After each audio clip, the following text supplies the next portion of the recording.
Le chef de l'État burundais, son Excellence Evariste Ndayishimiye, vient de recevoir le président du Conseil de la République togolaise, son Excellence Faure Gnassingbé, qui est médiateur désigné par l'Union africaine pour la crise entre la RDC et le Rwanda, qui était à la tête d'une délégation également des panels des facilitateurs désignés par l'Union africaine. Cette haute délégation est ici au Burundi dans le cadre de la mise en œuvre des recommandations issues de la réunion de haut niveau qui a eu lieu à Lomé du 16 au 17 janvier de cette année, en vue de renforcer la cohérence et la consolidation du processus de paix en RDC et dans la région des Grands Lacs en général. Cette audience a donné l'opportunité au médiateur désigné par l'Union africaine, son Excellence Faure Gnassingbé, de donner l'oreille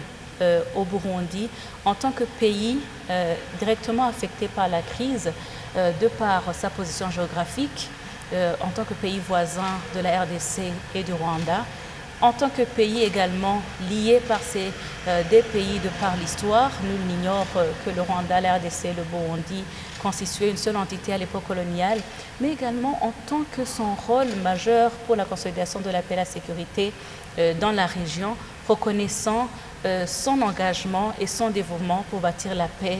dans la région. Cette rencontre également et ces échanges s'inscrivent dans le cadre de la future présidence également de l'Union africaine qui revient demain au chef de l'État burundais, son Excellence Evariste Ndayishimiye, à partir du mois de février, d'ici 2 semaines. C'est une opportunité alors d'échanger sur les points de vue, mais également de recueillir la voix du Burundi. Le chef de l'État burundais, son Excellence Evariste Ndayishimiye, les a reçus à bras ouverts. Il a été enchanté de cette rencontre stratégique pour lui, pour renforcer la crédibilité des mécanismes de médiation de l'Union africaine, mais également qui donne l'opportunité pour les pays dans cette crise de faire valoir leurs préoccupations tout en réaffirmant son engagement à toujours contribuer, à toujours s'adonner à l'édifice de la paix au sein de l'Union africaine. Le chef de l'État a ainsi réaffirmé sa foi et sa confiance dans les ressources